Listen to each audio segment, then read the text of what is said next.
is happening, people? It is Brian Alsruhe, NEVERsate.com, and welcome to episode 10 of the comeback. Hopefully this goes well. So, not really sure what is going to go on tonight. I am going to try the front squat because I have not front squatted since my shoulder, so I'm going to try to stretch that out, see what I can get in a good front rack position, see where I can be stable. I think most of the guys are pulling, which is really, really cool. So hopefully it's going to be a good night. We have a question tonight, so we're going to see how that turns out. But guys, I'm going to jump into it. Thank you so much for joining us. All right, so like I explained earlier, I am working the front squat today. Now, the front squat is something that is absolutely amazing for just about every single athlete out there, not only strongman, but as far as squats go for strongman, I would probably put either the SSB squat or this one up at the very, very top. Now, between my attempts, I was also getting some kettlebell swings, get my hips moving explosively, and then some dragon flags made famous by Rocky IV as well as the great and powerful Bruce Lee. Really, really cool. But guys, I really, really am a fan of the front squat, and this day, I've never been able to really hold something in front rack ever since I've had my shoulder surgery. So pretty much today was just figuring out what I could and could not do, what was going to be able to stay on my shoulder and what was not. So I really was just working up with like doubles and sometimes triples and things like that, just trying to find out where I actually was on this movement at this time. All right, so 315 actually feels pretty good. No problems with slipping on my shoulder. Do I jump 365 or 405? We're going 405. Doing more reps is stupid. Now, Billy, Olu, and Andy are all working conjugate programs that I wrote for each one of them. Some have to do with contests, some do not. But that's why you guys see them kind of driving up to like a 3-rep, a 5-rep, or a 1-rep max, and then backing up for some volume stuff. Now, Nick is getting ready for some other contests. He is pulling from the floor while Olu is doing some bandage squats. And then, again, Andy and Billy both, as they were pulling on the 18-inch deadlift. Which brings us to my 405 front squat, which I'm actually very, very excited. I did not even truly believe that I'd be able to hold this on my shoulder this day. So this is a huge sign of good things to come. Hopefully it will just continue to get better and better from here, and I'll start to be able to translate this over into my overhead, which I need to do. 405 went okay. Probably 455. I know 500's in there, but I'm one way to find out. But that really is how things are on fact-finding missions, guys. Sometimes you don't have a choice. You just have to figure out what's there. I did not even believe that 405 was going to be there.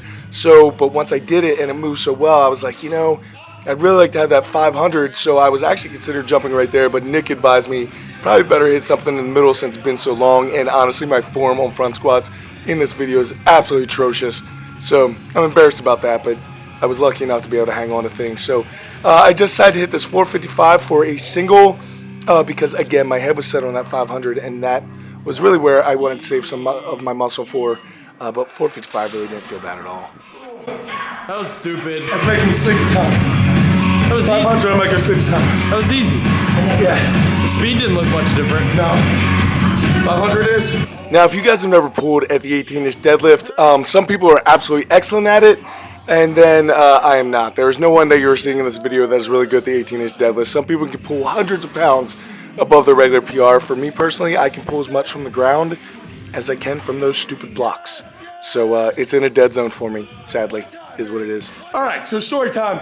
I chased a 500-pound front squat for a very, very long time. It was just a mental block. I could not get past it. 500 pounds was impossible. I could do like 485 for 2, but could not get to 500 pounds. Definitely mental block. However, this was near the beginning of my gym in around 2014, 2015. And so I was here lifting alone because no one wanted to come play with me yet. So I was here lifting all alone, and I'm recording my sets for YouTube, and I go for a 500-pound front squat. I walk it out, I start getting a little woozy, right? Which is completely normal front squat. If you are not feeling woozy on front squat, it's either not heavy enough or the bar is not in a good position. So I'm feeling all woozy and stuff. I walk the bar out, start getting weird, the world starts closing in. Instantly I have the thought, you need to put this bar down before you go to sleep because you're definitely going to sleep. So I literally drop the bar and I turn. And as I turn, I can't do anything because I'm going to sleep. So I literally dive on the ground face first, disappear out of frame of the camera, and then the camera just rolls for like 2 minutes where there's nothing. There's nothing going on. You just see a squat bar on the ground. I'm not in frame, you can't see anything. And then you suddenly see my hand reach up in the frame and go, dude, and stop the video. I had that video and I plan on keeping it for the rest of my life. However, I ended up breaking that camera, so it is gone. But we'll see if I go sleepy time again today. Alright, so hopefully at least one of you found that story amusing. I really wish I had that video. The only person I think that ever saw it other than me may have been my wife. I think maybe Dave from the gym may have seen it too. But yeah, absolutely hilarious. Anyway, here is the 500 pounds, the notorious sleepy time weight that has put me to sleep a bunch of times. Currently my front squat PR is around 560 pounds. So 500 pounds really isn't that horrendous on me. But I expected to get 1. I thought maybe there'd be some dream shot of getting 2, and then here I had to throw this up on my shoulder, and I really did not think I was coming up again. Did not believe it at all. But hey, got halfway through and it was still there. I was surprised. Well, unexpected, good surprise. Definitely got a little sleepy after the second one. I had to kind of throw it up onto my shoulder again, which caught my neck, and yeah, I didn't think I was coming back up with that third one. I really didn't. Very grateful, very thankful. Thankful all these guys cheering me on. Could not do it without people like that dude. Right there. Yeah, it's pretty cool. It's just a matter of time. I'll be back. Yeah, so virtually the rest of the day was nothing but a bunch of assistant stuff and technique work and working on my weak points so that hopefully when I get cleared in a month, it is a little less than a month now, when I'll actually be cleared by surgeons, but I want to be back as strong as ever. All right, and we're back. So it was a big night for a lot of people. Everyone did actually really, really well, and I couldn't believe that I was able to get 500 for 3 on the front squat. I honestly can't remember if I've done that prior to shoulder surgery, so maybe something got kind of cut in there where I got a little bit better mobility or something, or my biceps may have shrunk, which definitely helps with the front rack position, to be completely honest. When my biceps shrink, I can roll front rack better, I can overhead press more weight, I can front squat more weight. Come on, biceps. Calm it down. But the real question tonight, I'm considering doing a Worlds qualifier on June 23rd in North Carolina. Now, the top 3 people qualify for the World Championships. Where is what I would really like to be? And I know Nick is probably doing it. A couple people from my gym are probably doing it, so it might be a really cool road trip with a lot of fun. The only problem is that that is only 8 weeks away, and 8 weeks is not much time when I have 4 more weeks until I am cleared by the doctor.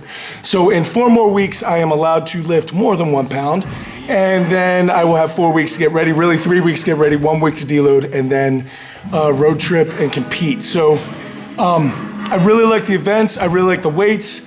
I believe that I could go there and at least do okay. I can't say that I'll be competitive, I really don't know. But it will give me something to train for. Hopefully that would keep this fire lit underneath me, however, not so bright that I end up doing something stupid and hurt myself. So I'm not really sure what I should do. If you guys want to, leave in the comment section down below whether you think I should do it or not. I really, really want to start focusing on more of the national and world level stuff. Local competitions are very, very fun, but a lot of the local level stuff right now, I am more involved with coaching or now promoting events. So as far as my own competing, I'd really like to be at that next level. So that would be a really, really good opportunity, even if it might be a little bit early. However, there aren't really other opportunities coming up anytime soon. So it's decision time, and decisions are hard. Anyway, guys, I hope you enjoyed this video. I hope you guys enjoyed some of the training stuff. Man, I'm so happy to be back. I'm so happy to be pushing again. It feels so great, and now that the weather's turning nice, we have the doors open, it is like a whole new lease on life, and I'm so excited. Guys, I will be catching up with plenty of videos this week, so until I see you, go out and do something amazing with your lives. Keep working hard, people. Be nice to each other, and I'll see you then.